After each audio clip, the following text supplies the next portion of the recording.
Brian Welker couldn't help but smile as he wiped the sweat from his forehead. Earlier that day, he was promoted to shift supervisor at Harding Containers, effective immediately. Working the night shift for the foreseeable future was the icing on the cake.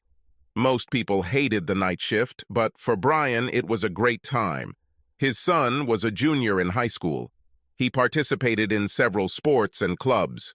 By working nights, Brian could attend his son's classes without missing work. Over the years, he worked the night shift more than once and developed a napping system that allowed him to do it all. It was for this reason that he crawled along the rafters of the roof in his attic on a warm August day. After he was informed of his promotion, he was given paid leave on Thursday and Friday. It was an opportunity to rest and prepare for his new position, which begins Sunday evening. Brian had long planned to build a small apartment over his detached garage. This would become his fortress of solitude, where he could sleep peacefully all day long. He hoped to avoid the usual disturbances and distractions that so often arise when trying to sleep at a time when most people are already up. Brian was laying cable so he could have internet in his apartment. The Wi-Fi signal in the house simply did not reach the apartment. He decided to place an extension cord at the end of his home's attic, closest to the garage, in the hopes that it would give a strong signal inside his apartment. While Brian was working on unwinding the cable along the entire length of the attic, he heard faint sounds coming from inside his home. It was early afternoon, so his wife Brenda must have been at work. Tim, their son, was visiting Brenda's parents for a few days, so the house had to be empty. Brian crawled through the farms to the place where the sounds were coming from. Having come 5 meters closer, Brian was able to determine the source of the sounds. This was his bedroom. The conversation became much clearer as Brian perched himself above the unused air conditioning vent in his bedroom ceiling. Brenda insisted that the old vent blew cold air on her at night, causing her to experience frequent neck pain. He installed the new vent as far away from Brenda's bed as possible, but never got around to sealing the old one. This would require sealing the hole in the ceiling that was created when the vent duct was pulled out. Brian just left it on the ceiling but didn't attach it to any ductwork. He carefully lifted the fiberglass insulation that lay on the attic floor and slowly opened the vent. Everything sank inside him when he saw his wife with a thin man. As painful as the vision was, Brian couldn't look away. He couldn't stop watching the train wreck that was once his marriage. The couple had been having sex for several minutes when Brian's brain finally began to function. He set his phone to record video and carefully placed it on the vent so that the camera's eye had an unobstructed view of his marital bed. "I like the way you are," the guy purred. "Your husband never touches you?" "I asked you not to mention Brian," Brenda protested, somewhat weakly in Brian's opinion. "It's not about him. He is a good lover and a great father." "I'm sure it is. We have sex right here in his bed, but you insist that you like the way he does it. What's wrong with this situation?" "I don't know why I let you talk me into doing this here." "Right here. You don't have the slightest chance of being caught in your apartment." Brenda moaned. The couple stood still for a minute before Brian saw the man roll off his wife. "Do you see how powerful it is when you take risks?" asked Brenda's lover. "Having sex in my apartment is great most of the time, but doing it in your marital bed is another level." Brian recognized the man enjoying his wife as soon as he rolled over onto his back. It was Bill Grant, a driver for the package delivery company where he and Brenda worked. He was recently divorced and had a daughter in Tim's class. "That sounds terrible," Brenda replied, but without any real emotion. "You wanted to have sex in my bed because the thought of outplaying Brian turns you on? You act like it's a competition." "It's a competition, at least for men," Grant replied with a soft chuckle. "You're a sexy woman and the sex is great, but knowing that you're married and I'm having sex with you in your husband's bed makes me a winner. This is an incredible feeling." It wouldn't be so great if Brian caught us here. I don't know why I agreed to this, but it won't happen again. I'm worried that Brian will find us. It would ruin my marriage, Brenda admitted. Let's make a deal, Grant suggested. As long as you don't have sex with your husband, I won't insist that we do it in his bed. Once he has you again, we will have to return so that I can reclaim my place as leader. I'm not going to refuse Brian. He's my husband, Brenda reasoned. He is a man and wants sex on a regular basis. I'll try to dissuade Brian from having sex and keep these suicide meetings in my bedroom to a minimum. I don't like to think about what would happen if Brian ever caught us. Brian parked his truck in a detached garage. It was hidden from prying eyes, so Brenda had no idea he was home, and she certainly had no idea he was eavesdropping on her conversation. His face was covered with sweat. It continuously flowed from his body onto the insulation that covered the attic floor. He forced himself to remain still as he listened to the loving couple dress and leave. As Brian headed towards the stairs, he considered what he had just learned. His wife is cheating on him. She even planned to abstain from sex with him, if possible, in order to appease and please her lover. Thinking this over, Brian forced a grim smile. Brenda will have no problem refusing sex with him because she will never have it again. While taking a shower, he examined his situation and quickly came to several solutions. He didn't let Brenda know that he knew about her infidelity. Tim had 2 years of high school left, so Brian decided his main focus would be his son. He won't worry about Brenda anymore. He just didn't care what she wanted or how she felt anymore. Why should he care about her when she obviously treated him with complete contempt? He didn't want to leave the house he'd spent 15 years renovating so that some sneaky idiot could live there in comfort while having fun with his wife. Brenda didn't sound like she would seek a divorce, so Brian decided to try to hold out until Tim graduated from high school. He knew there was one thing he would need. His apartment will be completed much earlier. Brian decided he would include some major improvements. Instead of just sleeping there while working the night shift, it would become his living quarters for the next year and a half. He will need a small kitchen as well as a full bathroom. By the time Tim graduated from high school and headed off to college, Brian would have had time to make a plan for what to do next. To this end, Brian called several contractors he knew and made an appointment to get an estimate. He decided to hire a company to complete the job. It would be done quickly and professionally, and he would pay someone to do it. There was no longer any need to save pennies by doing everything yourself. His promotion would easily allow him to cover the costs. For the first time in his life, Brian realized that his time was more important than money. If he saved $1, half would go to Brenda. He ended his old way of life. He always tried to do as much housework as possible, thinking that it would benefit his family. Everything changed when he saw that it wasn't betrayal. He was going to make sure Tim's college education was fully funded. Besides, Brian was going to rebuild his life and have some fun while doing it. He no longer felt any affection for his unfaithful wife. Brian had gotten over his emotions by the time Brenda walked in after work and saw him sitting in the kitchen. Are you already at home? Did you leave early for some reason? Brian looked closely at Brenda and decided that she seemed different to him. She had a few wrinkles on her face and had gained a few extra pounds. Why didn't he notice this before? Has his love for his wife blinded him, causing him not to notice her shortcomings? He was sad to think about his sudden change of heart towards Brenda, but it was her decision to have an affair. He simply reacted. Yes, we have a little problem at work. I've been asked to work some nights starting tonight. They let me go home, pack my lunch, and rest. I'll come back later. They shouldn't ask you to work nights after a day shift, even if you had some free time during the day, Brenda reasoned. You'll be exhausted. At least lie down and sleep for a few hours. Good idea, Brian replied. I'll just crawl under the sheets and... Wait, Brenda insisted too loudly. remembering the state of the bed. "I just remembered that I need to wash my bed linen." "Okay," Brian answered calmly, chuckling darkly to himself at Brenda's discomfort. "I'll just use the bed in the guest room. There's no need to worry so much."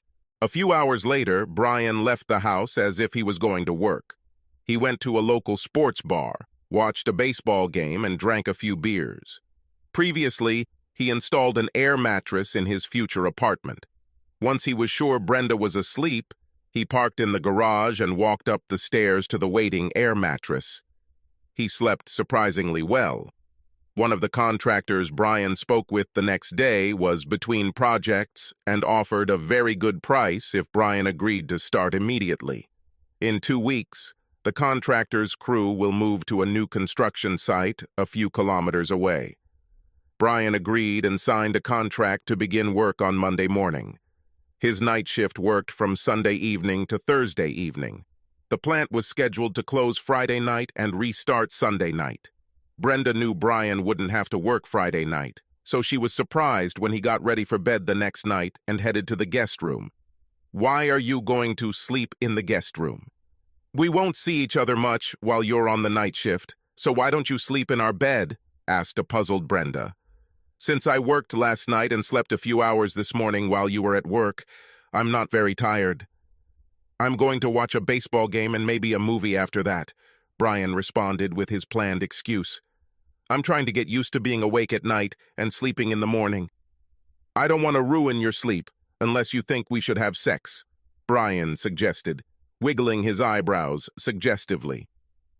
Brenda's reaction was exactly what Brian expected. If he hadn't heard her conversation with her lover, he would have missed her brief deer-in-the-headlights look before she smiled faintly. "I am very tired today. Maybe we could just cuddle a little and go to bed," Brenda answered. "Besides, Tim is home tonight. He can hear us." "Hugs won't help me," Brian answered. "As soon as I hold you in my arms, I want to do everything with you my way. If you rule out sex, I'll just remove the temptation and sleep in the spare room. You've never worried about Tim hearing us before, so this is just an excuse to avoid sex. You really don't have to make anything up. I'm not the kind of guy who forces himself on a woman." "I know that, Brian. You are right. It was pretty weak, and I'm sorry. I'm just tired and not feeling romantic. I hope you understand." "I understand this better than you think. Let me know when you're in the mood. If I'm in the mood at the same time, we could meet." "Good night," Brian retorted, turning and heading into the guest room, leaving Brenda with a confused look on her face. On Saturday, Brian played catch with Tim for an hour, and then did some yard work. When it was time for bed, he walked down the hall to the guest bedroom.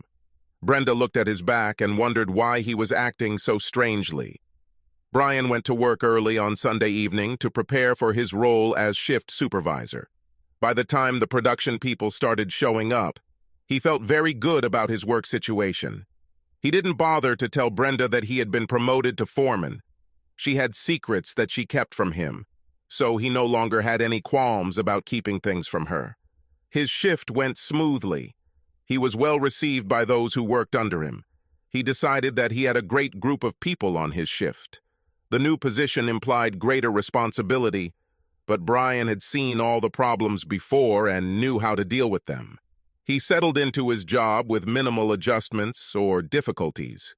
Brenda had already left for work, and the construction crew was doing the installation when Brian returned home Monday morning. He spoke briefly with the foreman to make sure they were on the same page, and then went inside.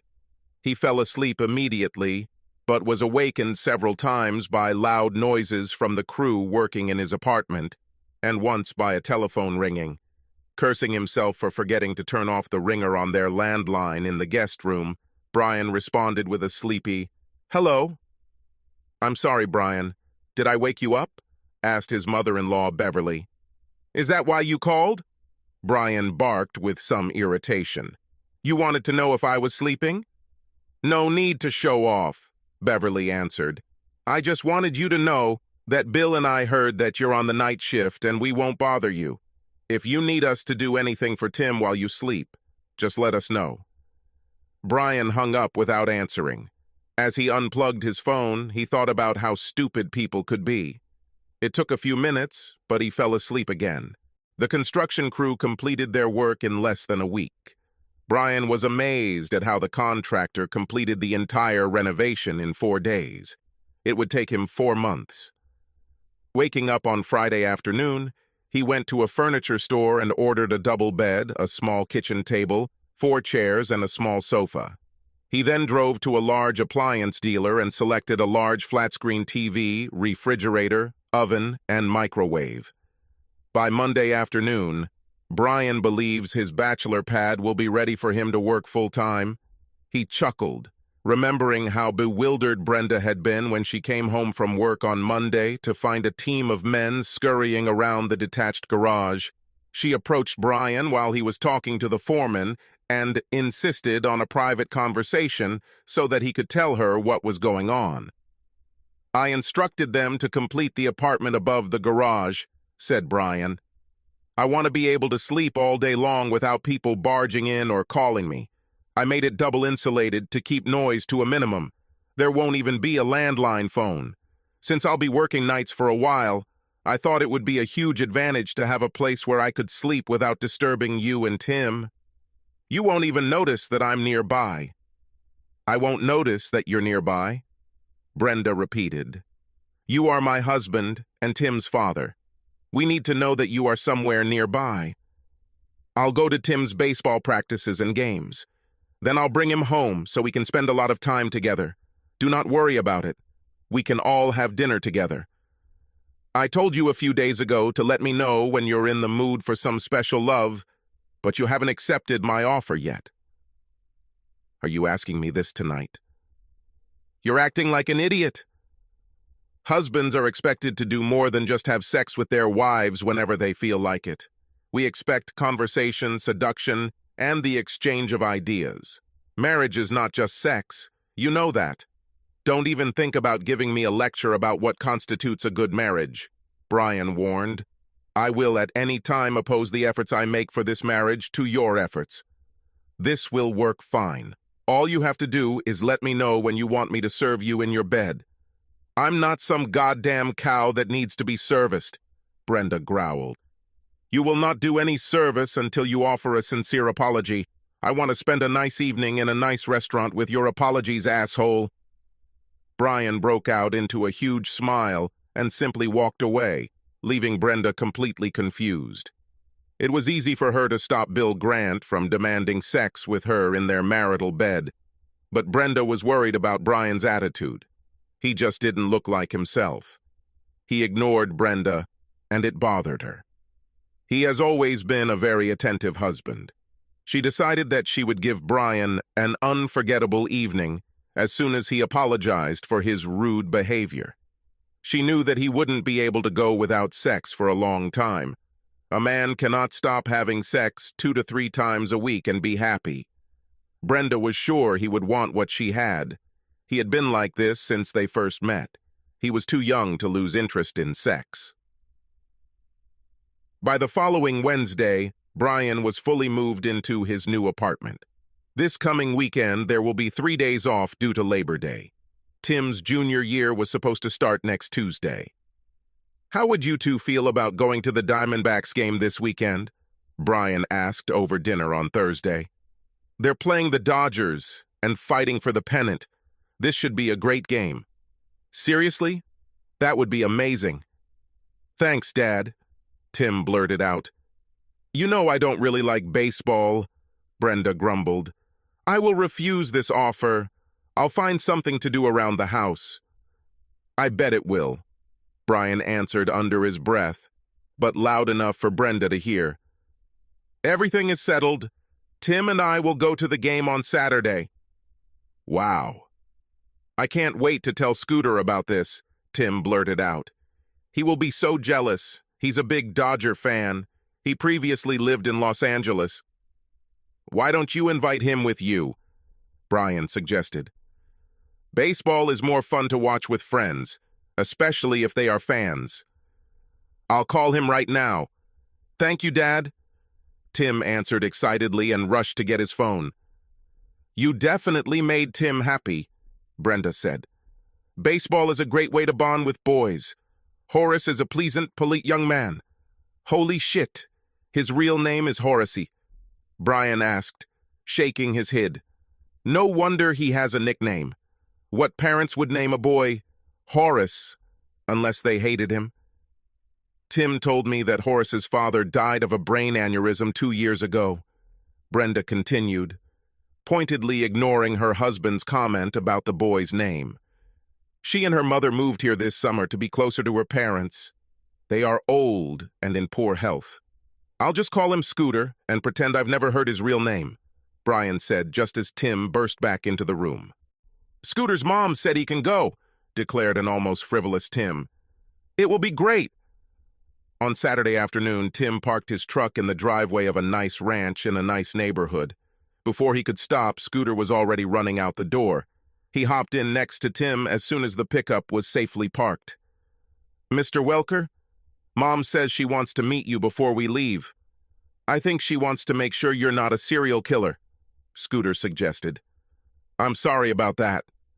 No problem, Brian answered, getting out of the truck, walking up to the house and ringing the doorbell. The door was opened by a slender, rather plain-looking woman about Brian's age. With what he thought was a quick glance, Brian determined that her legs were her best feature. They were muscular and perfectly shaped. Her jogging shorts gave him a chance to admire them. Her stomach was flat, while her breasts barely moved her top away from her torso. My legs look pretty good compared to the rest of my body, don't you think? Scooter's mom asked, much to Brian's confusion. Yes, Brian agreed, as soon as he saw the smile on the woman's face. You have a magnificent pair of legs. Do you think I should let my son go to a baseball game with a man who stares at every woman he sees? The boy's mother challenged. I'm trying to raise a gentleman. Brian saw the laughter in the woman's eyes and instinctively knew that she was playing with him. He decided to play along with her. What you're really asking is whether you should let your son go anywhere with a man, since looking at women is the best part of being a man, Brian replied with a grin. He needs to learn to appreciate the fairer sex. I'll show him what to pay attention to and how to do it. I, of course, hope that you will be less noticeable during these life lessons that you will give to Horace, the still smiling woman objected. The first thing I'll teach him is to beat anyone who calls him Horace, except his mum, of coursey. Brian joked. Understand. My son will learn to be cruel to people who call him by his name, and also to appreciate women's legs. Does this explain everything well enough? Not even close, Brian answered. I'll show him the subtle art of secretly assessing butts and breasts. It is important that he receives a comprehensive education and does not become completely fixated on any one piece of female jewelry. This is a big relief, Scooter's mom replied, thereby gaining even more respect from Brian. Have a good time and be sure that Scooter will call if you're going to be late. By the way, my name is Gertrude. Seriously, Gertrude? What do your friends call you? Brian asked. Oh, for my male friends, I answer Minx, Raven, Candy, or Bubbles. My friends call me Gertrude, the woman answered with a calm face. I think it sounds tempting. I'm Brian. We're going to be friends, so I'll call you Minx. I kinda like this name. Why am I not surprised? Gertrude replied before bursting into hearty laughter. Horace can come with you any time. I like your sense of humor. Tim is a very polite young man, so I was pretty sure his parents would be okay. Thank you for inviting him to the game. We are a baseball family. I used to go to as many Dodgers home games as I could. My father even played in the minor leagues before I was born. He was pretty good, just not good enough professionally, added Gertrude. Scooter is a great guy, so it's not a problem. I'll keep an eye on him and make sure he gets home safe and sound, Minx. Have a good day. Will this still apply? I was just kidding, Gertrude protested. You will always be a Minx to me. came the quick reply as Brian turned and headed back to the truck. Brian had a great day playing. Scooter managed to catch a random ball. Both boys ate too many hot dogs and drank too much soda. They fell asleep in the back of the truck before Brian could even pull out of the parking lot. Arriving at Scooter's house, Brian carefully woke the boy and walked the sleepy teenager to the front door, where he was greeted by a beaming Gertrude. "He probably ate too many hot dogs and soda," Brian admitted. "Of course he did. He was at the ball game," answered Gertrude. "Thank you very much for picking him up and returning him safe and sound." "I was very pleased. Scooter is a great guy, Minx," Brian retorted. "See you at the boys' games." Brian settled into a routine that worked well for him. He would return home, have a light breakfast, and then sleep from 9 to 3. Thanks to the extra soundproofing and thick curtains on the windows, he usually slept soundly. Brenda sometimes complained that he always slept in his man cave, even on weekends. She dropped the subject as soon as Brian asked if she needed his services. Brian decided that she was really worried that Grant would insist on sex in her bedroom and she would get caught. This suited Brian just fine.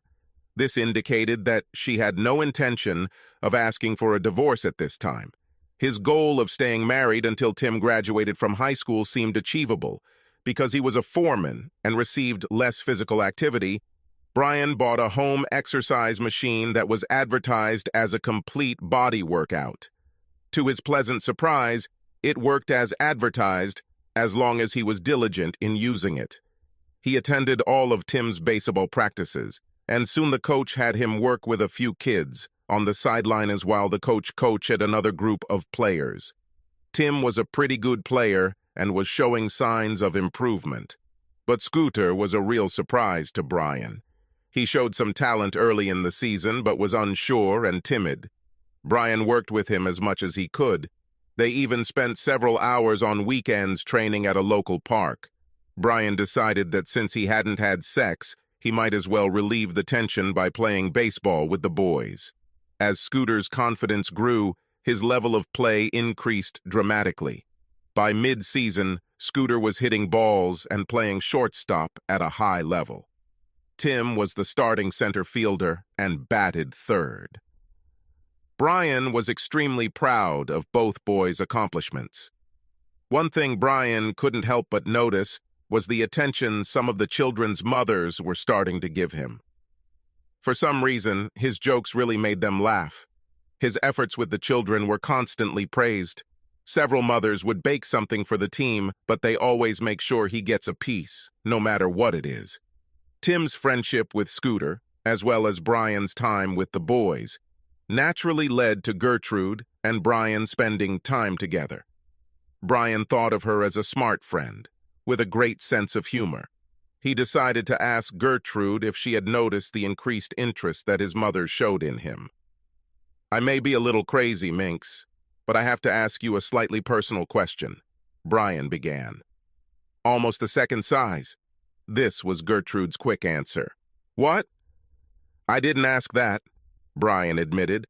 "When men preface a question to a lady by saying it's personal, don't they usually ask her about her breast size?" "Well, yes. That's usually true," Brian agreed with a chuckle. "At this point, I was going to ask if you've noticed that some of the mothers have been treating me differently in the last couple of weeks. Don't you think they seem a little friendlier lately?" "Well, aren't you Mr. Observation?" Gertrude retorted. "You don't really know what's going on, do you?" "I would need more information regarding what you're referring to before I could answer that question," Brian said thoughtfully. "I understand the rule of flying in the infield. I know you never win the first or last inning at third base. You don't mean those baseball axioms, do you?" "No, I was talking about the unwritten rule of never rigging or stealing bases when you have a huge advantage," Gertrude quipped before becoming more serious. "If you were paying attention, you would know that the friendliest mothers on the team are also single mothers. You're a great dad, a nice guy, and you have a pretty decent job. This makes you a damn attractive candidate in their eyes," Gertrude reasoned. "What about the fact that I'm a married man? Wouldn't they take this into account?" Brian asked. "It is," answered Scooter's mother. That's why they didn't actually try to seduce you. No one has tried this yet, have they? Nobody seduced me. As if that was ever a problem, Brian replied. I'm married, so obviously I can't be a good match for anyone. Brian, I don't like that it feels like I have to be the one telling you this, but we're friends, so it falls on me. All mothers know that your wife is cheating on you. This is not enough. Rumor has it that she cut you off from sex. You're not sleeping together, and it's obvious that you'll be a free agent in the not-too-distant future. These women want to sign you up for their team as soon as you're discharged. Brian was stunned by Gertrude's revelation. How could so many people know about his personal situation? Who could know about his sex life or lack thereof? And then it dawned on him. Brenda must have told that bastard that we weren't sleeping together, and he bragged about it to someone. Do you mean your wife or her lover? Gertrude asked, trying to defuse the situation. I have to say that you don't seem very surprised by the rumors. Have you already suspected Brenda of cheating? No, I never suspected, Brian answered. You had no idea at all? Gertrude asked incredulously. I knew she was cheating. I just never suspected it, Brian replied. Here you amazed me. How could you know this and not suspect? It's quite simple. I didn't suspect a damn thing until I found Grant and Brenda in our bed. In a matter of seconds, I went from knowing she was cheating on me to being sure. I completely stopped being suspicious. This revelation raises more questions than it answers, said his confused girlfriend. You saw them do the horizontal mambo, but you stay married and don't go to jail. You're not a pervert, are you? Or a guy who likes to watch? Please don't be one of these scum. But I'm not going to. Don't worry about it, Brian assured. I decided to adjust my priorities.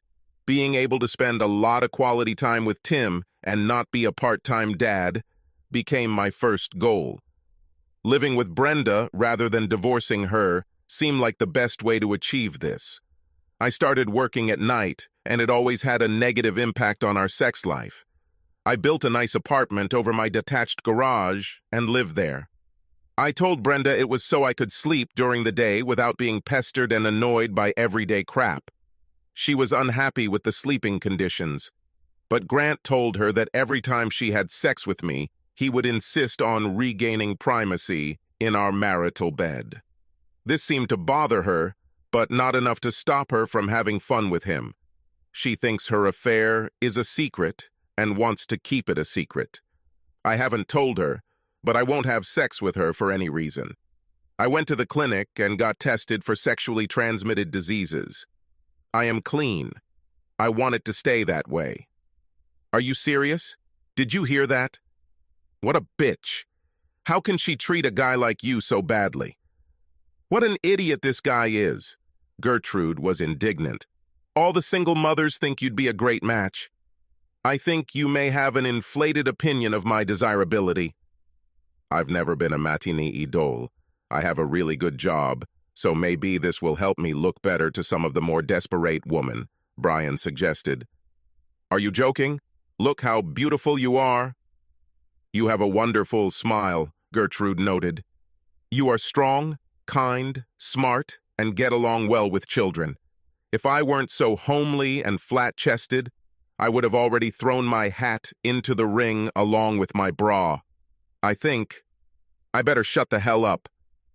Thank you for being a good enough friend to tell me what people are saying and thinking, Brian replied, frowning. I had no idea that everyone knew that I was a cuckold. It's quite awkward. I can't make my own wife happy. I'm a world-class weakling. You are a good person who wants to be a good father to his son. You're strong enough to take this crap, so you can have a great relationship with Tim. Horace thinks you're pretty cool, too. Who? Brian asked. You must feel better if you can tease me with Horace's name, Gertrude remarked with a smile. Minx, you are a great friend. You didn't let me stick my head too far up my ass. I just hope Tim doesn't find out. This horse has either left the stable or is damn close to it, Gertrude said. Horace says Tim knows something is wrong at home. You're pretty much avoiding his mother. He's bound to hear something when so many people know about it. Do you know what worries me? added Gertrude. Scooter is in love with Heather Grant. How awkward is this for him and for me? She's a sweet girl. She has no idea what a pathetic jerk her father is. I'm just glad Tim isn't the one snooping around Heather, Brian said. What a mess that would be. I should be happy for small favors. Scooter told me that Tim is very interested in Holly Ingram, but that shouldn't surprise you too much. She comes to every game and cheers for his every move, said a smiling Gertrude. Yeah, I noticed she was hanging around. She seems like a nice girl. I knew her father and uncles at school, Brian recalled. They are a good family. 2 nights later, Tim's team played in the first round of the district championship. Brian realized that as game time approached, he was probably more nervous than Tim. It didn't help that the usual 3 single mothers were determined to get his attention. Norma Wilson was wearing a top that exposed a significant portion of her ample breasts. She constantly found reasons to lean toward Brian to pick up something or look for something. Brian had to admit that her cleavage was impressive. Brandy Dorn kept her breasts covered, but in a very tight sweater. Her thin waist and flat stomach emphasized the charm of her full, firm breasts. She constantly asked Brian questions about the team and players. Jillian Patterson was less subtle. For some reason, she had to stand close enough to Brian to press her impressive breasts against his arm or side. Gertrude grinned knowingly, handing him a soda and a hot dog before returning to her place on the first base side of the diamond. Brian noticed that all 3 ladies had found some reason to leave his circle, all at the same time. It seemed strange to him until he heard a familiar voice behind him. I thought I would join my husband this afternoon to watch my son play. I didn't think I'd have to wade through so many fans to get to him, Brenda said, louder than necessary. What's going on, Brian? The game hasn't been called yet, but Tim looked pretty good in batting practice, Brian replied, trying to dodge the question. Nice try, Brenda snapped. Why did these women hover around you like flies over shit? It's good that you are not allergic to silicone. If you're asking me to explain how the female mind works, then you're out of luck. I have no idea, Brian admitted. I'm even surprised that you're here. My son is participating in an important game. I'm here to support him. Obviously, there are other mothers here. Obviously, some of them are not just here for their children. You were too busy to come to the games, Brian noted. How did you manage to evade your obligations today? Brenda glanced at her husband when he mentioned her obligations. She wondered for a moment if he was hinting at something. As soon as this thought came into her mind, she immediately threw it away. If he had any suspicions, he would be much angrier and much more confrontational. The only thing she knew about Brian was that he would never accept her betrayal. If he had known, he would have let her know it in the most obvious way. I made time.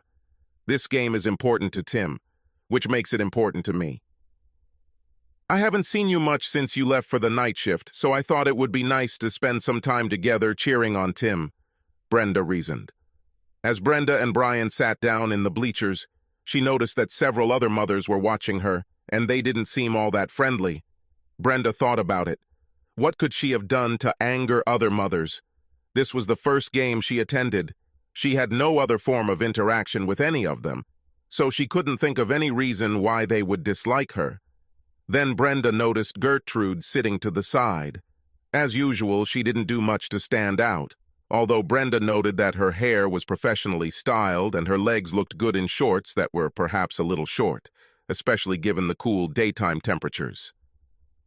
The game began, and Brian's attention was drawn to the playing field. The first 2 batters struck out before Tim even entered the batter's box. Brenda became concerned for her son when she saw how fast the first serve was and how close it went to his head. The second pitch was low and away from Tim, but he connected solidly and threw the ball to first base for a stand-up double. The next batter was Scooter.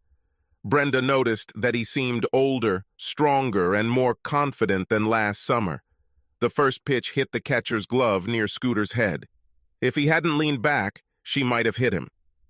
Brenda heard Brian chuckle as Scooter prepared for the next pitch. "Trying to intimidate these two boys is a big mistake," Brian said to those within earshot. "I just hope the pitcher tries to sneak a fastball to Scooter." The rest of the crowd nodded in agreement as the pitcher began his pitch. He was a strong thrower, and he added something extra on the next pitch. There was a loud crack as Scooter's bat met a baseball crossing the court. Oohs and ahs echoed through the stands as the ball disappeared over the center field fence. Tim ran across the plate and waited for his friend to touch home plate before exchanging high fives. Gertrude beamed with pride as she watched her son circle the bases. She looked at Brian, only to see small tears on his cheeks. He spent countless hours practicing on the field and hitting the ball with Tim and her son. His pleasure and pride were almost tangible. Gertrude was extremely grateful to Brian for the mentoring he had provided to her son since their arrival. Horace grew up to be a fine young man, and Brian played a huge role in the development of his character. "Are you really trying to tell me that you haven't had sex with your husband since the day we had sex at your house?" asked her incredulous lover. "You said I should stay away from him for as long as I could, and you wouldn't insist on sex in our house until he made love to me." He was working the night shift that day and has been sleeping in a room above the garage ever since. We haven't even shaken hands since then. "This is just crazy," Bill replied. "He's too young and you're too sexy for him to lose interest in sex." "He is a gay? Does he have a girlfriend or something?" "He's definitely not gay," Brenda insisted. "He is very courageous. He would never cheat on me. He just works at night and is tired most of the time. He only shows up for dinner, except on weekends when he works in the yard and stuff. No normal man married to a woman like you would voluntarily give her up, even if he worked 18 hours a day," Grant said. "He must be cheating. This should make communication easier for us. He gets what is his, and I get what used to be his." "Brian would never cheat on me," Brenda said firmly. "He takes our marriage vows very seriously. He's not the kind of man who wanders around and gets involved in some tawdry affair." "Is this what you think you're doing?" Bill demanded. "Oh no, this is just a temporary phenomenon. He was too busy with work and Tim's baseball game to pay much attention to me. I deserve some fun. I work hard to run the house and cook, and I also work full-time," Brenda reasoned. "We know that this won't last long." Bill smiled as he considered Brenda's words. "I guess you're right. We'll just enjoy the sex while it happens. Give me the day when I can master you in your bed. It still turns me on." When Brenda remembered Bill's words, she became worried as she watched the two girls hovering around, Brian slowly move away. It was obvious that he had some damn attractive women with big tits and toned bodies who were interested. She realized that she needed to protect her marriage from the efforts of these bitches. Then she noticed Gertrude sitting alone on the side. Brenda quickly came up with a plan. She smiled widely and sat down next to the surprised Gertrude. "Glad to see you again, Gertrude. Horace has become a pretty good baseball player and is a very sweet boy. You should be proud of him." "I'm proud," admitted the wary Gertrude. "Tim is doing very well, too. Brian's time with them pays off. He truly was a great mentor to Horace." "Yes, sometimes Brian is too good," Brenda replied, seeing an opportunity for her proposal.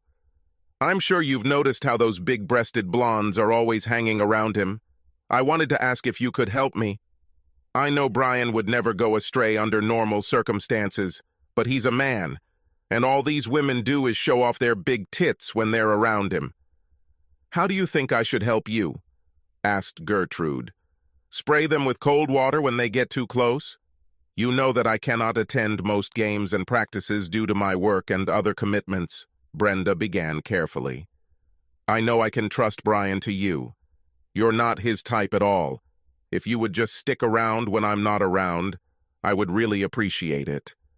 I'm going to tell Brian that he needs to stay closer to you and be more attentive. These husband-stealing bitches will think he has his eye on you and hopefully leave him alone. I know it might feel awkward for you to pretend like this, but there's a good reason for it. You could have saved our marriage. Please let me clarify if I understood correctly, answered the incredulous Gertrude. You're worried that these attractive, sexy single mothers might seduce Brian, so you ask me to kind of fill in for you when he's at ball games and practice. Do you think I'm a successful single mother because I don't have big boobs and I'm pretty plain looking? I didn't say you were sad. I just know Brian. For whatever reason, he's less likely to fall in love with you than with some buxom ex-cheerleader. You would help him keep his vows. Do you think your spouse cheating on you is a deal breaker? Gertrude asked thoughtfully. Would it be so bad if he slept with a few of these willing ladies while you remained his number one? I hope you're joking, Brenda objected. I love my husband, but I will never tolerate cheating. This really is the deal breaker you mentioned. This destroys the marriage contract. I could never come to terms with infidelity. As far as I'm concerned, the marriage would be over. You must understand how I feel. You have been married for many years. I understand what loyalty and dedication are. It is quite logical that adultery violates the marriage contract, Gertrude admitted. I have to agree. I need to go see Brian. Can I trust that you will keep a close eye on him when I'm not around? Asked Brenda. Oh, yes, Gertrude answered with a smile. Be sure to explain all this to Brian. I'll keep my part of the deal. Who better to keep a good man celibate than a flat-chested, homely, boring woman? I wouldn't put it quite like that, but you covered it pretty well. Thanks again, Brenda replied as she walked away to join her husband. Brenda wanted to talk last night before I left for work. Brain began at practice the next day. The point is that there are too many sexy single moms hanging around me. She believes that I would be much safer if I stayed close to you, Minx, or as she calls you, Gertrude. Why don't I feel safer? You are a smart person. You know that you will never be safe around a single woman, no matter how small her breasts are or how homely she looks, Gertrude jokes. Scamp, you are one of the most attractive women I have ever met, Brian answered sincerely. You are the whole set, not just silicone and bleach. Wow! You only made my job more difficult, Gertrude admitted, blushing. I'll make an appointment to have your eyes checked after baseball season ends. You'll find that I have 50-50 vision and am a great judge of people, with one glaring exception, Brian said. It seems I underestimated my loving wife. I think she may have underestimated us, Minx replied. That is if you really find me attractive. Brian was amused by the single mother's reactions as Minx remained by his side. He spent a lot of time with her, chatting and joking. The most common reaction was disbelief, followed by disappointment. It took the Minx less than one training session to eliminate him from the herd. The team's next game required a 3-hour drive to Middleburg. It was decided that the team would travel the day before the game and spend the night in a hotel. It was hoped that the boys would be rested and fresh for their next challenge. Brian dropped off Jake Winston's parents as well as Minx. Discussion along the way focused on the team's chances of winning the district game and possibly the state title. They arrived at the hotel right behind the team bus. Brian helped Ralph Winston get his luggage out of the trunk. Some parents, including the Winstons, volunteered to accompany the boys and where to stay at the same hotel. All other parents had to book rooms in different hotels. With several games being played the next day, there were a lot of fans and players in the city. 6 teams from different school grades will compete in 3 games. Before Tim boarded the bus, Brian told him that he would not be staying at the same hotel and had to behave himself in front of his coaches and chaperones. He assured his son that he would be at team practice the next morning. What hotel are you staying at, Minx? Brian asked as the Winstons wheeled their bags into the team hotel. In the same hotel as you, was her simple answer. I never told you what hotel I was staying at. How did you know? Asked a puzzled Brian. I didn't know that, came the short answer. How do you know that we are in the same hotel? It's quite busy this weekend. You might not be able to get a room at the last minute, Brian noted. I'm sure something will come up, Gertrude replied with a wide smile, confusing Brian even more. Brian arrived at his hotel a few minutes later and asked Gertrude, "Scamp, would you like to see if you can get a room while I check in?" "I can wait to make sure you find something." "Thanks, but I'll just wait here." "I'll be fine," she insisted. Brain finally began to see the light when he checked in and collected his room access cards. He returned to his truck to find Minx already waiting for him. "Is there any chance you might want one of these cards for my room?" he asked. "This is room 207. "What a caring gesture," Minx exclaimed, getting out of the car, taking the keys and kissing Brian on the cheek. "Let's go to bed. It's going to be a long night." The next morning, Brian woke up much more tired than when he went to bed. At first, he mentally struggled with the reality of breaking his marriage vows, but Minx helped him deal with it. "Let's look at this logically. Not only did Brenda cheat on you, but she agreed to distance herself from you sexually. Even if she didn't, she would still be putting your health at risk by having unprotected sex with her lover.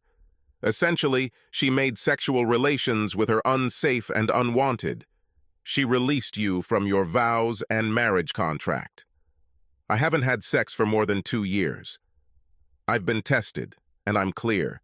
You were tested after discovering she was a cheater, and you are in the clear.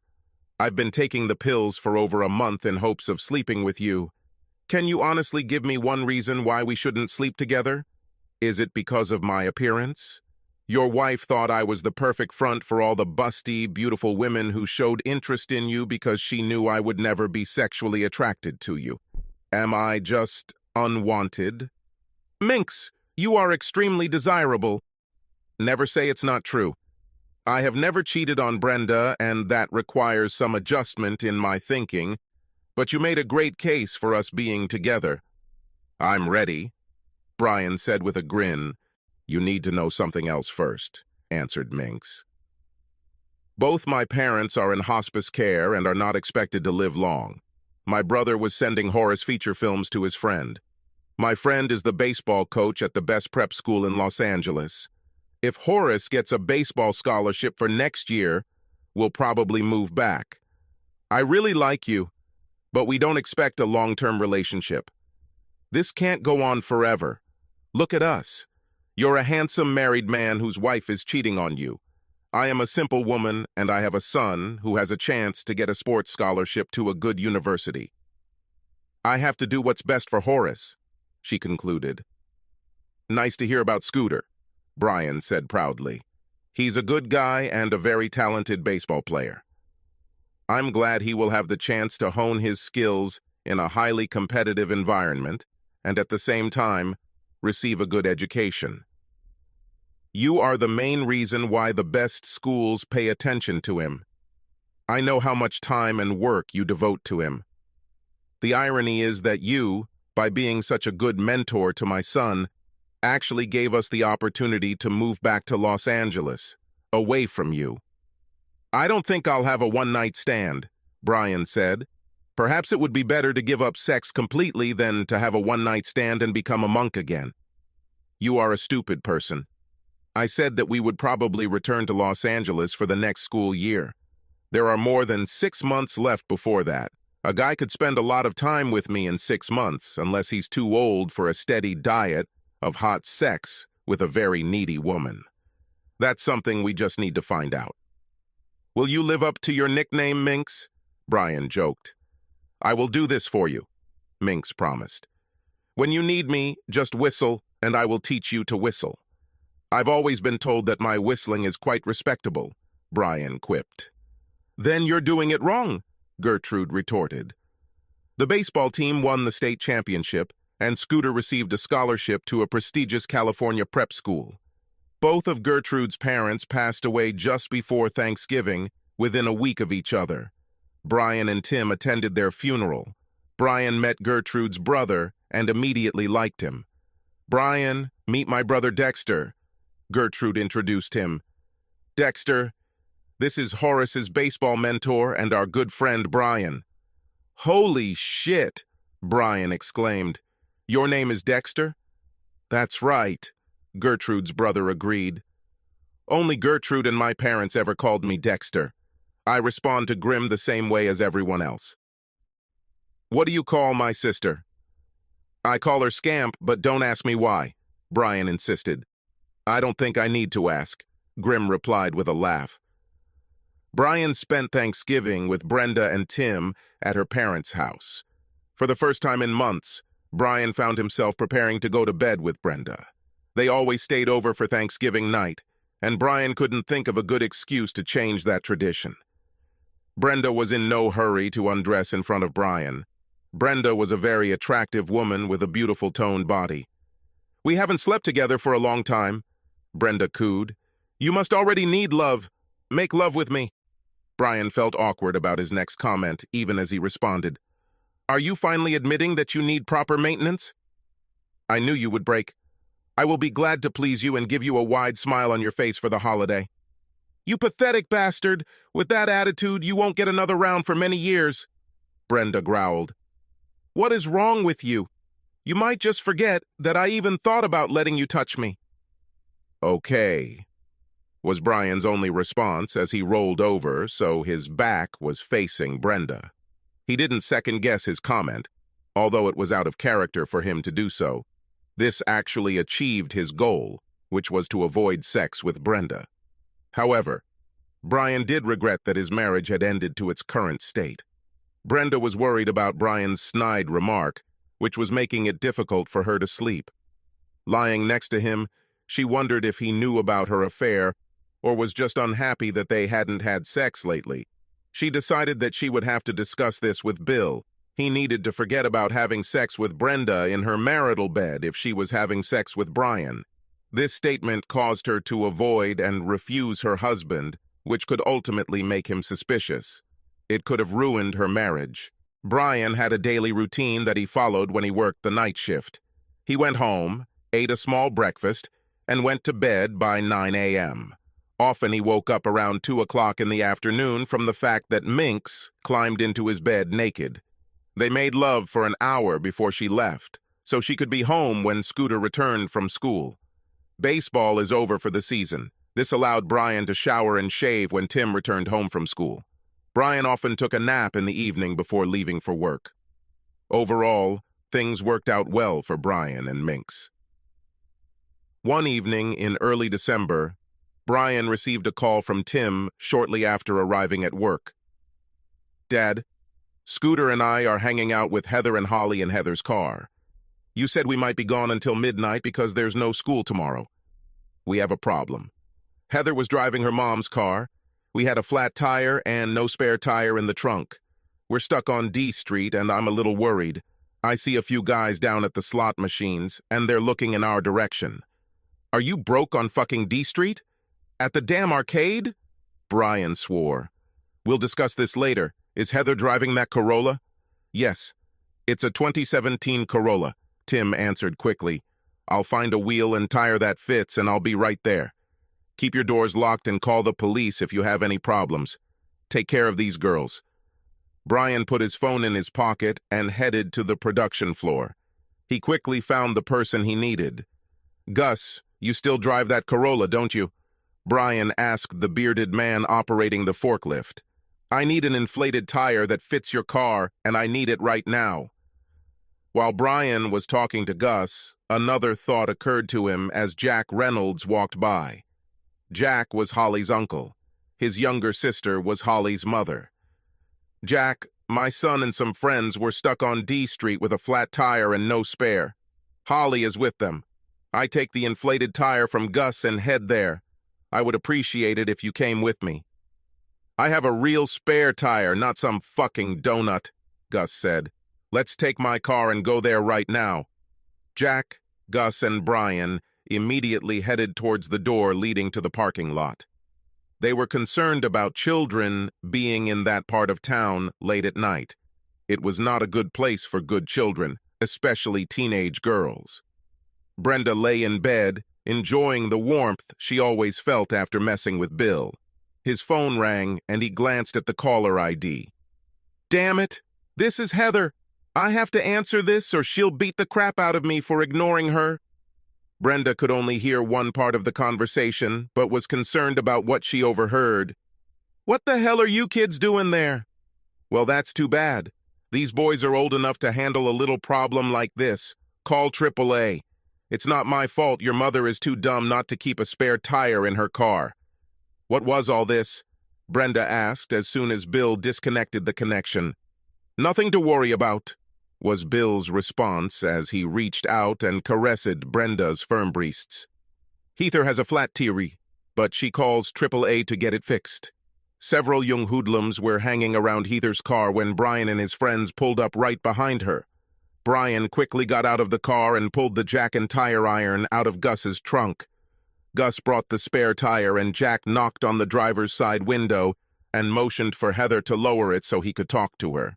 You guys sit quietly until we change the tire. If these idiots cause any trouble, we'll take care of it.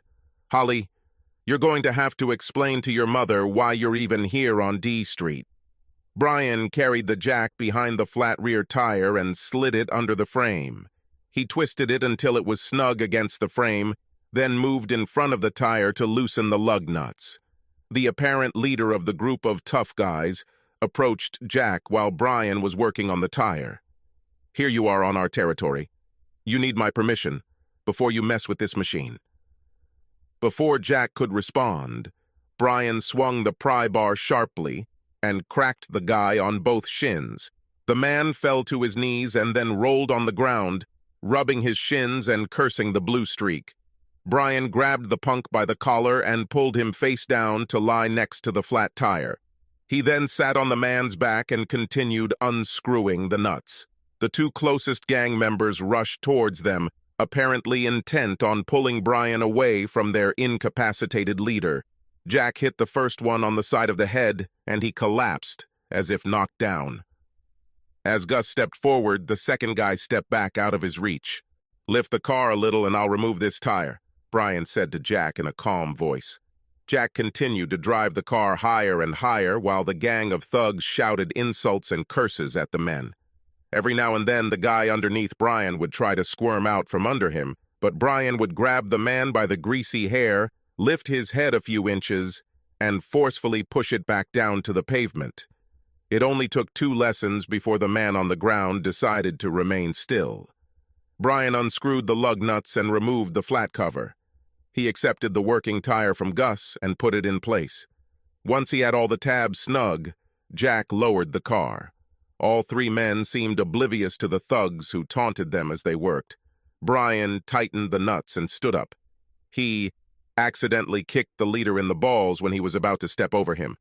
"Are you stupid bastards talking to us?" Brian asked, walking up to the assembled gang members and casually tossing the tire iron from hand to hand. As soon as he walked towards them, the group scattered. "You guys get the hell out of here," Jack instructed as Brian pushed the gang away from the car. "Be careful not to run over those stupid bastards lying in the street, and stay away from this part of town."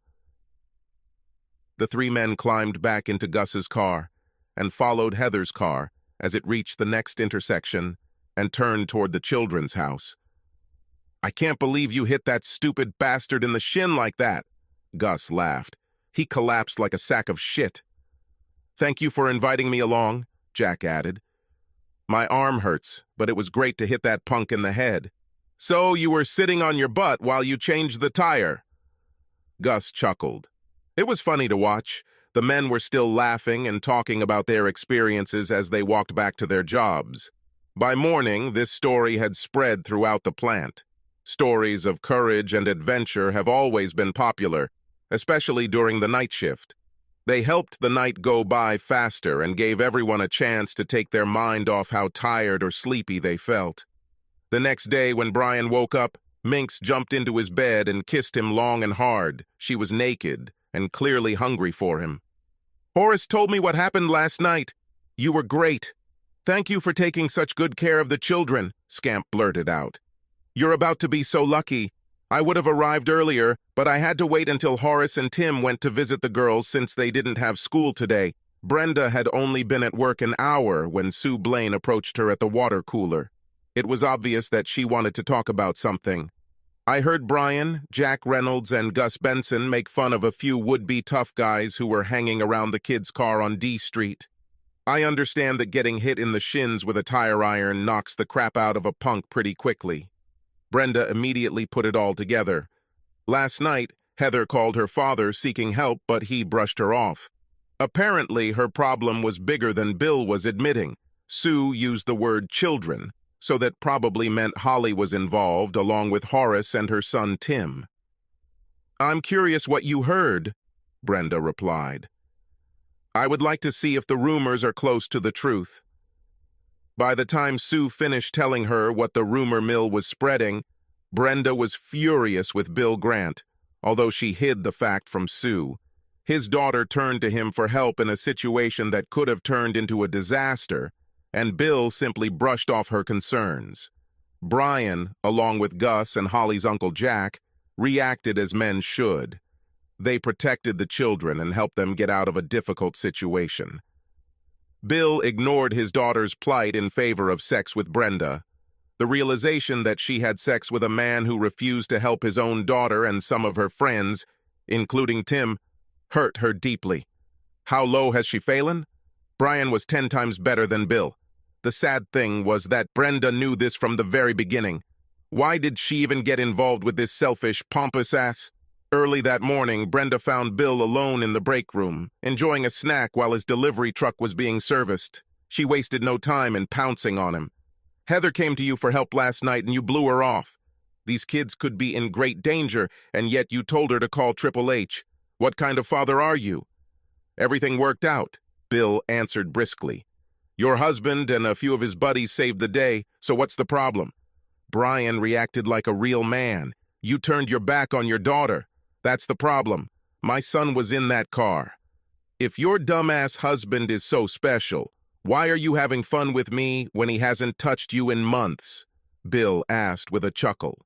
"You pathetic bastard! Being a man has nothing to do with you," Brenda spat. "He's more of a man than you'll ever be. It's all over between us. Don't ever try to talk to me again. I don't want anything to do with you." "As you say," was Bill's calm answer. "There are many married women in the world who are looking for someone like me.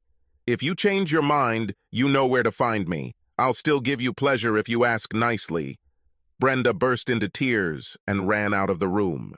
She cheated on her husband, disrespected him, and risked her marriage and family for a petty, selfish sociopath. She only hoped that Brian would never find out how stupid she had been. With that thought, she realized she had a lot of catching up to do. The Minx had just finished with Brian when she heard sniffling behind her. Surprised, Minx turned around to find Brenda watching her with tears streaming down her cheeks. "How could you do this to me?" Brenda exclaimed. "I trusted you both, and you do this?" "I'm just doing as you asked," Minx replied, reaching for her clothes and starting to put them on after she pressed a finger to Brian's lips, ordering him to remain silent. "You wanted me to keep those busty blondes from getting their claws into Brian? I sacrificed my body to achieve your goals. I didn't want you to sleep with him, and you know it," Brenda replied as her anger began to crowd out her tears. "I can't believe Brian could cheat on me like that, especially with some skinny bitch. I know it's hard to stomach the fact that Brian and I are dealing with freaks, but there's no reason to be insulted," Minx reasoned. "Your poor husband was ready to explode. I'm just helping to relieve the pressure he put on me. Bill Grant didn't want you to have sex with your husband, so Brian had to turn to someone. Luckily, I was in the right place at the right time. You can thank me for helping you turn off Brian so completely and make Bill happy. By the way, where is Bill? Is he in your bed?" "Do you know about Bill?" Brenda exclaimed. "Well, yes," answered Minx. "I think most of the free world knows about Bill. You've been sleeping with him for months now. He promised you that he would have sex with you in your marital bed every time you had sex with Brian, so you stopped having sex with your own husband. Luckily, Bill was able to fill the void. The pun is intentional. If Brian knew, why didn't he say anything? Why did he let Bill and I be together for so long?" Brenda asked, tears streaming down her cheeks. "You are a smart girl. What would most men do if they discovered their wife was cheating? He would get very angry and yell at me. Then he probably would have divorced me," Brenda added, as the reality of the situation became clearer. "It sounds something like this. What happens next? Can Brian and Tim stay here while you move in with Bill?" Minx asked calmly. "I wouldn't move out of my house. I wouldn't mind Tim either. If Brian wanted a divorce, he would have to move out. He would pay alimony and child support. Tim would have stayed with me," Brenda concluded. "Exactly what Brian expected," Minx agreed. "Let's say that staying close to Tim and being the best father he could be was his first goal. How could he achieve this goal?" "Because he won't divorce me," Brenda answered quietly. "He stayed here for Tim, not for me. He found out about Bill and me and essentially divorced me, just not legally. We've been living as a divorced couple for months now, haven't we? I was just too damn stupid to realize it. In your defense, I can say that Bill helped you not to notice that your husband left emotionally long ago. I'm just a skinny bitch who showed up after you ruined everything. I helped Brian recover.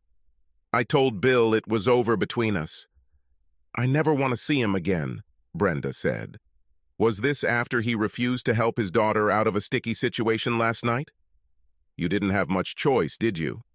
Minx asked rhetorically. "Even traitors have some expectations and some restrictions." "Are you and Brian going to live together now?" Brenda asked, wiping the remaining tears from her eyes. "To be honest, we are quite happy with what we have. Horace and I will return to Los Angeles before school starts in the fall," admitted Scamp. "I'd rather he didn't know his mom was having fun with his best friend's dad if there's anything to be done about it. When it's time for me to leave, I'll probably help Brian choose a new girlfriend, if he'll let me. So, you see, I didn't steal your husband like other mothers hope to do. We temporarily enjoy each other's company, much the same way you did with the asshole." "What if I don't let this continue? He is my husband. You have no right to sleep with him," Brenda insisted. "You gave me this right as soon as you gave yourself to Bill Grant," answered the Minx. "It pretty much freed Brian from any obligations he might have had towards you. He and I are exceptional people. We can trust each other, if you can imagine that. I told Brian that he couldn't have sex with you or anyone else if he wanted me around," Minx added. "Who knows who else Bill Grant slept with or what diseases he might have had." Brenda began to cry again as she considered the statement of the woman she knew as Gertrude. Could Bill have had sex with someone else on the side? Of course he could. Brenda no longer had any illusions about the kind of man Bill Grant was. She needed to get tested ASAP. "And what will happen now?" Brenda asked fearfully. "Let's just continue like this.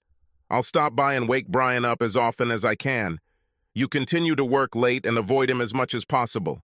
I think this will work just fine." "If it ain't broke, don't fix it," answered Minx.